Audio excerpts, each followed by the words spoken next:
1992, 1996, 1999, 2007, 2011, 2015, 2022 आणि आता 2023. वर्ष बदलली, ठिकाणं बदलली, ICCच्या स्पर्धा सुद्धा बदलल्या, मात्र बदलली नाही ती या सगळ्यांमधील एकच गोष्ट, आणि ती म्हणजे दक्षिण आफ्रिकेच्या सामन्याचा निकाल. दक्षिण आफ्रिका हा जगातील सर्वोत्तम क्रिकेट संघांपैकी एक संघ मानला जातो. तर या संघाच्या AB de Villiers, Jacques Kallis, Dale Steyn अशा अनेक खेळाडूंना जगभरातून प्रेम सुद्धा मिळाले. केवळ कागदावरच नाही तर मैदानावरही या टीमच्या खेळाने मने जिंकलेली आहेत. मात्र जेव्हा ICCच्या मोठ्या स्पर्धा आणि विशेषतः वर्ल्ड कपचा विचार केला जातो तेव्हा मात्र ऐनवेळी कच खात नांगी टाकण्याच्या स्वभावामुळेच आफ्रिकेला चोकर्स असं नाव मिळालेलं आहे. तर फुटबॉलमध्ये हाच टॅग नेदरलँडच्या संघाला मिळालेला आहे. 1992 पासून क्रिकेट वर्ल्ड कपचा भाग असलेल्या या टीमने आतापर्यंत वन डे आणि T20 असे वेगवेगळे अनेक वर्ल्ड कप खेळलेले आहेत. मात्र ही टीम कधीही चॅम्पियन होऊ शकलेली नाहीये. बरं, आता ही टीम सुरुवातीलाच दुबळ्या संघासारखी सुरुवात करून साखळी फेरीतूनच बाहेर पडली असं फार क्वचितच झाले. तर साऊथ आफ्रिका सुरुवात भारीच करते, मात्र शेवटच्या क्षणी किंवा ऐनवेळी कच खाते आणि त्यांचं विजेतेपद हे हुकतं. तर संपूर्ण स्पर्धेत अतिशय शानदार, दमदार अशी जी काही विशेषणं असतील ती वापरली तरी चालतील एवढी भारी कामगिरी साऊथ आफ्रिकेच्या संघाकडून केली जाते. मात्र नॉकआउट मॅचेसमध्ये मात्र अनेकदा मोठ्या आणि कधी कधी अगदी किरकोळ चुका होतात. त्यामुळे एकतर टशनवाली मॅच होतच नाही किंवा हातात आलेली मॅच ही निसटून जाते. त्यामुळे आता दक्षिण आफ्रिकेच्या संघाला मिळालेला चोकर्स हा टॅग नक्की काय आहे आणि याचा मतीत अर्थ काय होतो हेच समजून घेऊयात. तर चोकर्स हा शब्द चोक या शब्दापासून तयार झालेला आहे. याचा अर्थ असा होतो की ऐनवेळी मोक्याच्या क्षणी कच खाणं, अडखळणं किंवा चुका करून हातातील गोष्ट गमावून बसणं.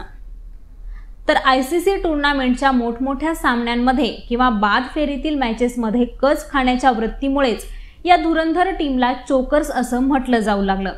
तर वर्ल्ड कप मधील नॉकआउट मॅचेसमध्ये विरोधी टीमवर अटॅक करून तुटून पडण्याऐवजी ही टीम मागे पडते आणि ट्रॉफीपासून दुरावते. तर दक्षिण आफ्रिकेवर चोकर्स म्हणून शिक्कामोर्तब झालं ते 1999 मध्ये झालेल्या वर्ल्ड कप मधल्या पराभवानंतर.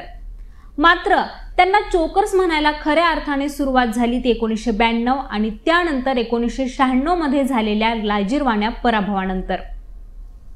तर 1992, 1996 आणि 1999च्या वर्ल्ड कप सेमीफायनलमध्ये दक्षिण आफ्रिका संघाची कामगिरी नेमकी कशी राहिली आहे तेही पाहून घेऊयात. 1992चा वर्ल्ड कप हा पाकिस्तान संघाने जिंकला होता. मात्र त्या वर्ल्ड कप नंतर दक्षिण आफ्रिका संघाचीही पाकिस्तान इतकीच चर्चा झाली होती आणि त्या वर्ल्ड कप मध्ये वर्णद्वेषाच्या धोरणांमुळे बंदी घालण्यात आल्याने दक्षिण आफ्रिकेची टीम ही प्रदीर्घ काळानंतर आंतरराष्ट्रीय क्रिकेटमध्ये पुनरागमन करत होती आणि या स्पर्धेत दक्षिण आफ्रिकेच्या टीमने आपल्या कामगिरीने सर्वांना चकित केलं होतं. संघाने साखळी फेरीत चमकदार कामगिरी करत उपांत्य फेरीत आपलं स्थान सुद्धा निश्चित केलं होतं आणि सेमीफायनलमध्ये त्यांचा सामना हा इंग्लंडशी झाला. तेव्हा या मॅचमध्ये ICCच्या नियमांमुळे एक विचित्र घटना घडली आणि दक्षिण आफ्रिकेचा संघ हा इंग्लंडने दिलेल्या 253 रन्सला चेस करत होता. तर दक्षिण आफ्रिकेच्या टीमला जिंकण्यासाठी शेवटच्या 13 बॉलमध्ये 22 रन्स करायच्या होत्या आणि ही मॅच दक्षिण आफ्रिकेला टप्प्यात दिसत असतानाच पाऊस पडला. हा पाऊस थोड्या वेळाने थांबला, मात्र त्यावेळेस खेळ बदलला होता.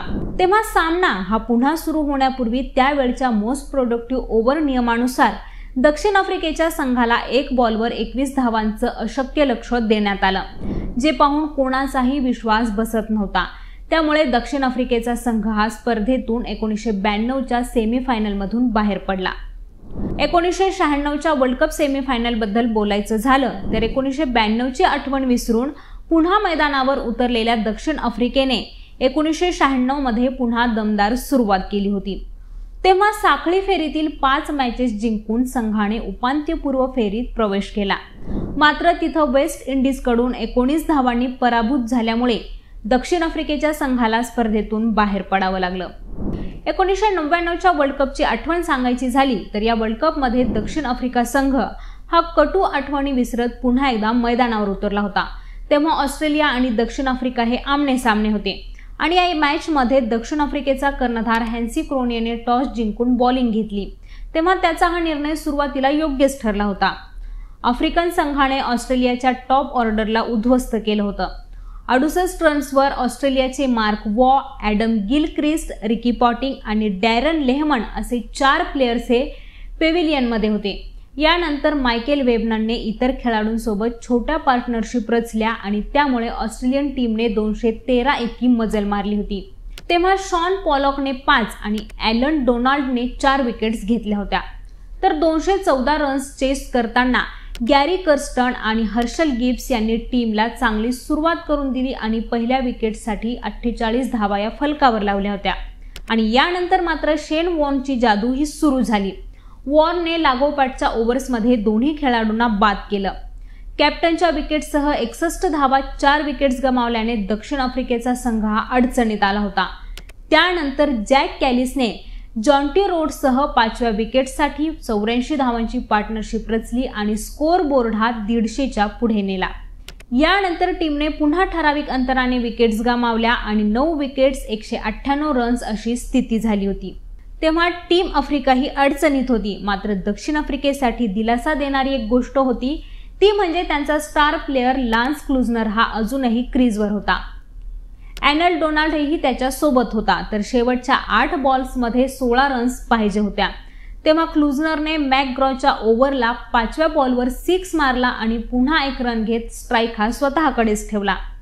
शेवटच्या ओव्हरला 9 रन्सची गरज होती. तेव्हा सामना हा पूर्णपणे दक्षिण आफ्रिकेच्या बाजूने गेला होता आणि यानंतर क्लुजनरने आश्चर्यकारक कामगिरी करत डॅनियल फ्लेमिंगच्या पहिल्या 2 बॉलवर 4 मारून मॅच ही बरोबरीत आणली. दक्षिण आफ्रिका पहिल्या फायनलच्या अगदी जवळ आली होती आणि विजयासाठी फक्त एकाच धावेची या संघाला गरज होती. यातही क्लुजनर हा स्ट्राईकवर होता.